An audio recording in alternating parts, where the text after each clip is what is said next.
안녕하십니까. 문화사랑방의 독고구금입니다. 오늘은 앞으로 몇 번에 걸쳐서 안나 카레리나에 관해서 이야기하고자 합니다. 안나 카레리나는 러시아 문학이죠. 톨스토이는 누구나 어릴 때부터 듣고 자란 작가입니다. 정확히는 모르지만 동화적으로 바보 이완이라든지 그런 것이 기억이 나는 작가입니다. 그리고 전쟁과 평화 등도 영화로 보고 그렇게 자라났습니다. 그렇지만 우리가 전쟁과 평화를 책으로 사서 보겠다는 생각은 해보지 않았습니다. 그런 큰 책을, 대작을 책으로 읽겠다는 생각은 잘 하지 않습니다. 왜냐하면 흔히 러시아의 책을 읽을 때 제일 어려운 것이 무엇이냐고 물으면은 보통 사람들은 주인공과 등장인물의 이름이 너무 길고 어려워서라고 이야기합니다. 이름도 어렵고 길고 단어들도 구별하기 어렵고 하니 주인공 이름이 어려워서 책을 아예 안 읽는 수도 생긴다고 합니다. 특히 장편 소설은. 최근 들어서 안네 까레리나의 영화가 들리더니 키라 나이틀리의 영화를 얼마 전에 볼 수 있었습니다. 그래서 이리저리 찾다 보니 유명한 여배우들이 주연한 영화가 많은 것을 알게 되었습니다. 러시아 소설이니까 당연히 러시아에서 만든 영화는 당연히 많고 그 외에 다른 나라에서도 만든 영화들도 많았습니다. 대표적으로 1935년 그레타 가르보 주연, 그 다음에 1948년 비비안니 주연, 최근에 1997년 소피 마르소 출연 영화, 그 다음에 2012년 키라 나이틀리가 주연한 영화가 있습니다. 그리고 2018년 러시아의 영화 브론스키 백작의 사랑이라는 영화가 있습니다.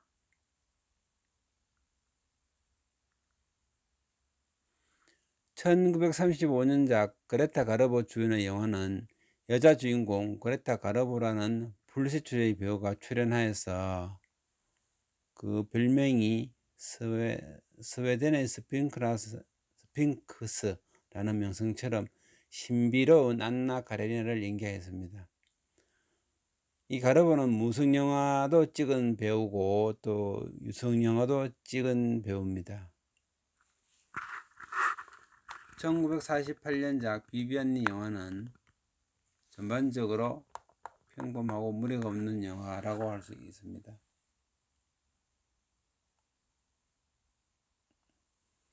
1997년작 소피 마르소 주연의 작품은 안나 까레리나 영화 중에서 최고로 평가되는 작품 중에 하나입니다.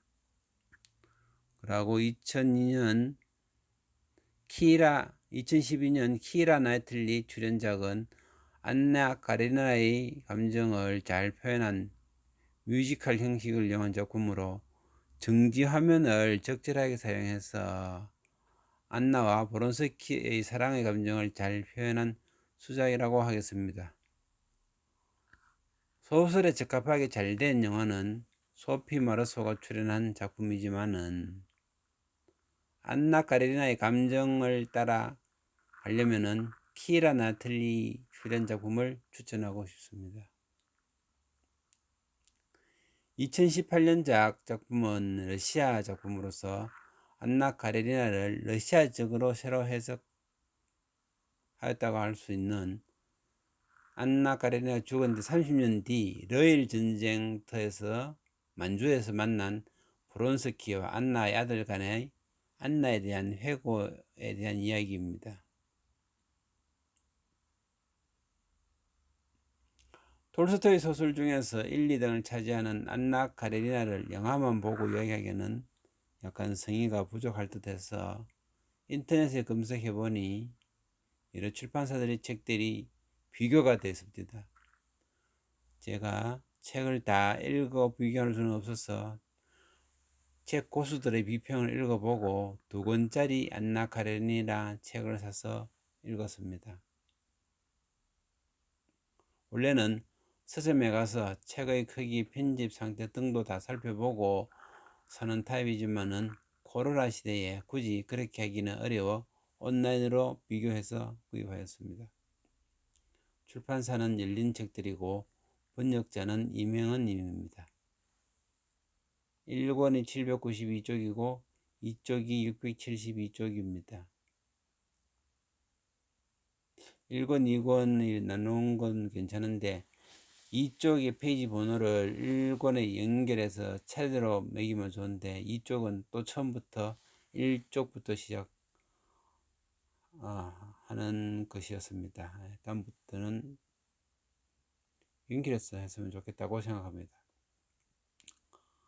3권짜리 책도 있고 1권짜리 책도 있던데 비교해서 골라보니 내 취향에 2권짜리가 좋은 것 같아서 2권짜리를 선택하였습니다.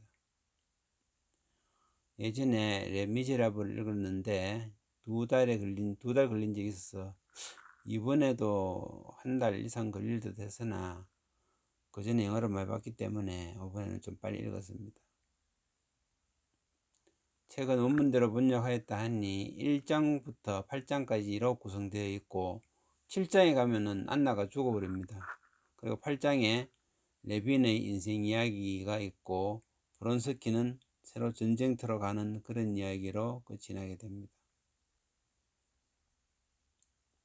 소설은 안나 카레리나와 브론스키의 사랑 이야기도 많지만은 제2의 주인공인지 아니면 또 하나의 제1의 실제 주인공인지 키티와 레빈의 이야기도 많이 나옵니다. 실제로 이 책에서 인간적 인격을 완성한 사람은 키티로 나오고 레빈은 이제 인격 완성의 입문에 들어간 사람처럼 그렇게 보입니다. 톨스토이를 연구하는 사람은 아니지만은 몇몇 소설가 일생 이야기를 들어보니 성인의 반열에 조금 못 미치는 위대한 사람인 듯 합니다.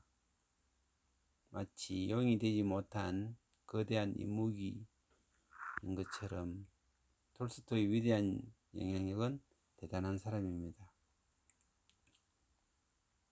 톨스토이 전기를 보면서 개인적으로 안나 카레리나와 비교해 보면은 브론스키는 젊었을 때 자유분방한 사교계의 톨스토이의 모습을 기억하면서 표현한 듯하고 레빈은 이후 농업학교 및 종교적으로 심취했을 때의 자기 모습을 표현한 듯합니다.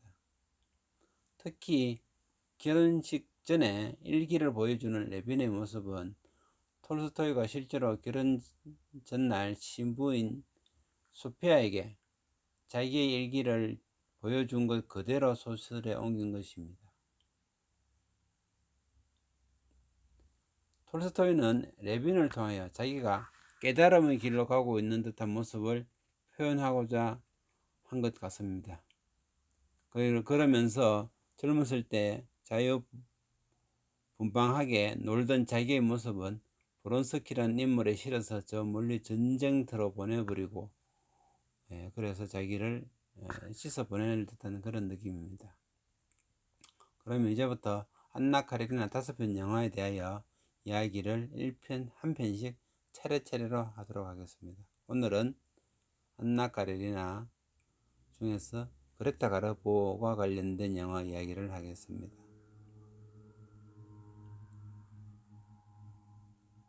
그 전에 배경으로서 이 이야기는 1873년 겨울부터 1876년 여름 동안에 한 3, 4년에 거친 이야기입니다.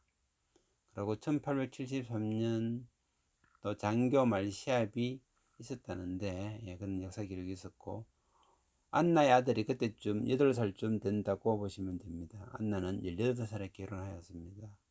결혼 10년이 지났는데 세려지 않은 8살쯤 되었습니다. 그리고 1876년은 세르비아 전쟁으로서 브론스키가 퇴역 장교로 참여하게 됩니다. 그 참여할 때 자기는 기병대로 참여하는데 자기 기병대 부대를 사비로 운영할 정도로 부자였습니다. 그 다음에 30년 뒤의 전쟁, 러일 전쟁 영화에서는 안나의 아들 세려자가 참전 군의관으로서 38세쯤 되어서 참석하게 됩니다. 1945년 영화는 프레드릭 마치 주연, 그레타 가르보 주연입니다. 첫 장면은 러시아 장교들이 술 마시는 모습을 보여줍니다.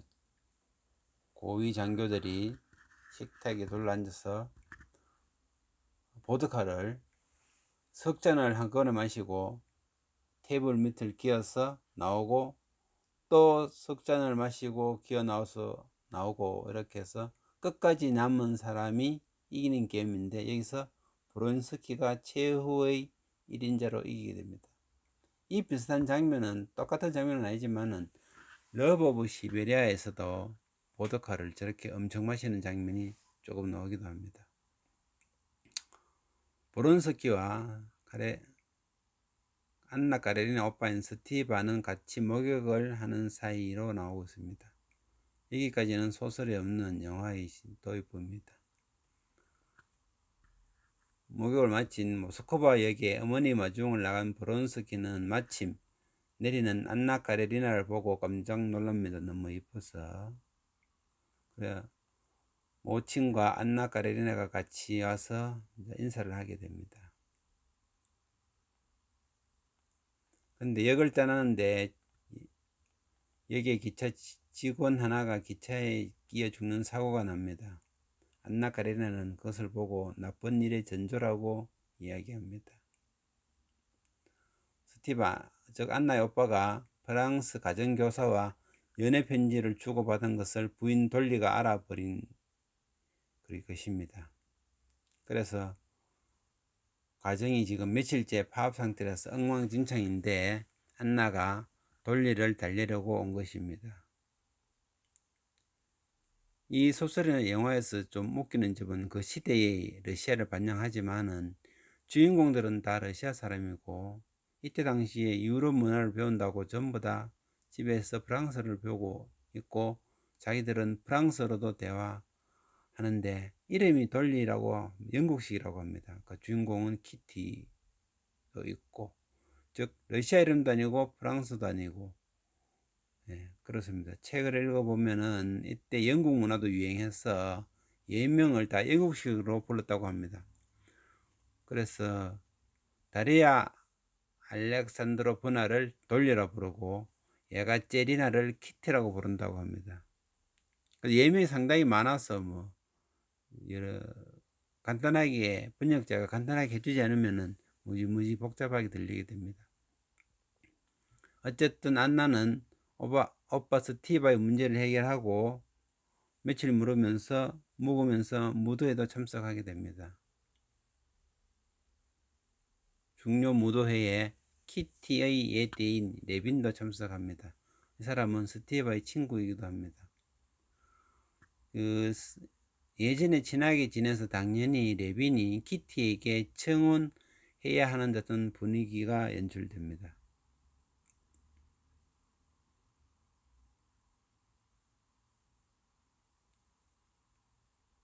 무도회는 어찌 보면 화려하지만 그 당시 상류층 여자들이 남자를 선볼 수 있는 유일한 장소였다고 합니다. 몇 번 무도회에 참석한 새 아가씨들에게는 남자 청혼이 없으면 인기가 없는 것으로 창피를 당할 수 있었습니다. 그래서 대개 첫 무도회에 데뷔하는 날 몇 명의 남자 후보들이 대시해주는 것이 일반적인 관례였다고 합니다. 레빈은 키티에게 사랑한다고 하는데 키티는 우정이 감사한다고 하면서 말을 돌려버립니다. 왜냐하면 오늘 키티는 브론스키가 고백을 할 줄 알고 준비하고 있는데 분위기는 좀 이상하게 돌아가고 있었습니다.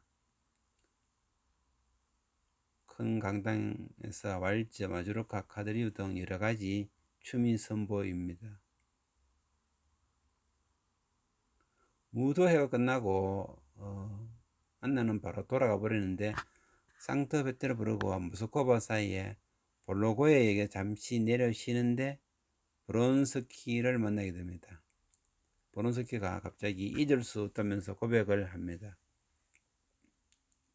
여기에 영화에 철도가 나오는데 이 철도는 대개 1800년 중반, 1850년 전으로부터 유럽에서부터 시작해서 그 러시아까지 많이 연결되어서 철도가 발달하게 됩니다. 영화에서는 모스크바와 상트페테르부르크 사이의 기차를 타고 다니는데 주로 밤에 이동합니다. 구글에서 찾아보면은 이 둘의 거리가 700km쯤 되는데 200km짜리 시속 200km짜리 KTX를 타도 4시간 정도 걸리겠죠. 상당히 먼 거리입니다. 중간에 역을 거쳐가면 4시간 정도. 그 기차가 지금처럼 100km 내지 200km가 아니어서 시속 한 50km 정도 예상하면 12시간 내지 15시간 걸린다고 보면은 초저녁에 타면은 다음날 아침이나 오전에 도착합니다. 소셋은 주로 침대 칸을 타고 왔다 갔다 하게 됩니다. 근데 침대 칸이라고 하는데 앞좌석에 다른 사람이 있는 것이 보입니다. 어쨌든 모스크바 다녀온 이후로 안나와 브론스키는 사교계에서 자주 만나며 그래서 사교계의 사람들이 눈치를 채게 됩니다. 그래서 안나 남편 가레린의 친구인 이리아 부인이 가레린에게 대충 운을 띄웁니다. 가레린은 안나에게 브론스키의 관심을 많이 받는다고 주의를 줍니다. 어쨌든 실제로 1873년에 장교들의 말시합이 있었다고 하는데 말시합 전에 그 말시합장 부근에서 브론스키와 안나를 만나서 이혼을 하면은 모든 것을 포기하고 결혼하겠다고 다짐을 해줍니다. 어느 영화든지 이 말경기 장면은 대단하게 촬영을 합니다. 브론스키의 말 프루프르가 거의 1등을 할 뻔했으나 넘어져서 탈락하게 됩니다. 그때 안나 카리나는 다른 사람들에게 표시날 정도로 걱정을 많이 하게 됩니다. 안나는 브론스키만 걱정을 합니다. 집으로 돌아오는 마차에서 남편에게 브론스키를 사랑한다고 이야기해버립니다. 실제로 안나와 남편 카리는 20살 차이입니다. 남편은 어려서 조실부모하고 친척에게서 자라는 사람인데 열심히 공부해서 이 친척의 도움으로 공직에 들어섰고 고위직으로 승진해서 어느덧 나이가 많아지게 됩니다. 안나 집안 사람들이 그 고급 고위직에 올라간 가레린을 작전을 짜서 안나와 결혼하게 도망 못 가게 해서 결혼을 시켜버립니다. 결국 안나도 어린 시절에 결혼을 강제로 당하고 가레린도 20살 차이 나는 여자와 결혼하게 됩니다. 그래서 가레린은 사실 공직 생활 외에 별로 아는 게 없는 사람입니다. 자기가 결혼한 이유 중에 하나가 영화의 대사에 나오는데 모스크바에 갔다 온 안나를 얘기해서 마중 나갔을 때 했던 말이 야 이제는 혼자 식사하는 일이 없겠군 이런 말을 합니다. 즉 안나가 자기 식사할 때 옆에서 좀 있어주는 그런 사람 정도로 대사는 진행됩니다. 이 1935년 버전에서는 키티와 레빈이 아무런 화해 없이 막고로 결혼 장면으로 바뀌어 버립니다. 그 중간에 사실은 많은 일이 있는데 키티는 인간적 성숙 과정을 거쳐서 좀 성숙된 인간으로 자라고 레빈도 약간 성숙해서 청혼을 재도전하는 용기를 가지는 인간으로 나타납니다. 그래서 새로 결혼하기까지 안나 까리나와 브론스키 분량만큼의 이야기가 키티와 레빈 사이에 있습니다. 그리고 결혼식 장면도 아주 잘 묘사되어 있습니다. 러시아 결혼식 장면. 영화에서는 안나의 임신과 출산 그리고 산용열로 고생하자 가레린이 안나를 용서해주는 부분 등을 건너뛰어 버립니다. 한편 안나와 브론스키는 그 안나가 산용일에서 좀 나아지자 이태리로 여행 가버립니다. 그래서 수개월이 지나서 권태기가 오는 듯해서 다시 러시아로 돌아옵니다. 그리고는 그 브론스키의 영지에서 여름을 지내고 있게 됩니다. 그때 국제정세는 세르비아와 터키가 전쟁 중입니다. 터키 제국에서 세르비아가 독립하려고 전쟁 중입니다. 그래서 세르비아는 슬라브인으로서 러시아와 같은 종족이기 때문에 러시아 사람들이 전부 다 참 도와줘야 된다고 난리인 상태입니다. 새로 돌아온 브론스키는 친구들도 만나고 클럽도 가지만은 안나는 갈 곳이 없어서 신경이 예민해집니다. 안나가 오페라 보러 간다 하니까 브론스키가 가지 말라고 해서 다투게 됩니다. 결국 오페라 보러 갔는데 구경 중에 주위에서로부터 험한 말을 듣게 됩니다. 한편 아들 생일날 가려고 하는데 못 만나게 해서 전 남편 까레린이 깨기 전에 만나고 오려고 갑니다. 보통 9시에 깨기 때문에 일찍 가서 만나고 오려고 했는데 아들하고 너무 오래 있다가 보니까 까레린에게 그냥 발각되고 다시는 만나지 못한다고 머리 캐고 나옵니다.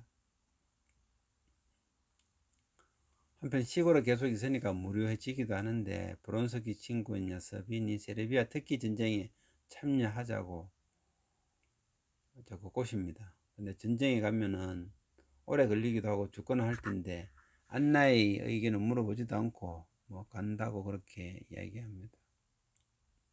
안나는 자기를 떠나려는 핑계라고 하면서 신경질을 부리고 브론스키는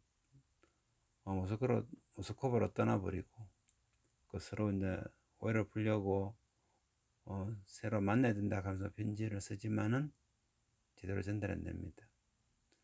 안나가 쓴 편지가 브론스키에 전달되지 못하고 브론스키가 역으로 출발했다는 소식을 듣고 역으로 가게 됩니다.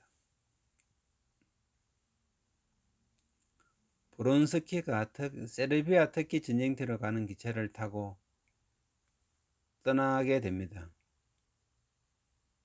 이 장면은 좀 이해가 불가한데 소설에서의 내용과 앞뒤가 좀 바뀌어 있습니다. 원래는 안나가 죽고 나서 갈 곳이 없어진 브론스키가 전쟁에 참여하는 것인데 벌써부터 이거는 전쟁터로 가버리게 됩니다. 그래서 브론스키가 전쟁터로 떠났으니까 안나는 실망하여 고민하다가 그냥 철도에 뛰어들어 죽어버립니다. 그 소식을 들은 브론스키는 잊을 수가 없다고 독백을 하면서 이 영화는 끝이 나게 됩니다. 그레타 가르보는 당대의 아주 유명한 여배우입니다. 스웨덴의 스핑크스라고 불리며 아름다움과 신비로움을 고루 갖춘 배우였다고 합니다. 무성영화와 유성영화에서 모두 유명하며 영화는 유튜브에서 볼 수 있고 인터넷에서 DVD로 구매할 수도 있습니다. 여유와 시간이 있으면 책을 보기를 권하고 영화만 봐도 충분하다고 하겠습니다. 책의 내용은 안나 카레리나 브론스키 커플이 3분의 1, 키티 레닌 커플이 3분의 1, 그 다음에 사회문제 이야기 등이 한 대충 3분의 1을 차지한다고 이야기할 수 있습니다. 즉, 이 책은 시대의 상황 설명이 많이 들어 있기 때문에 시대 사회소설이라고 할 수 있습니다.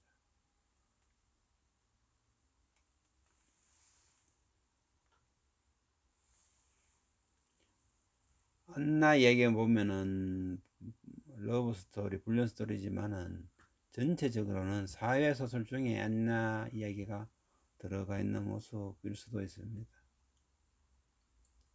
예, 오늘은 여기까지 그레타 가르보고 출연한 영화에 관해서 이야기를 드렸고, 다음은 비비안니 주연의 안나 카레리나를 살펴보는 시간을 다음에 가지도록 하겠습니다. 감사합니다.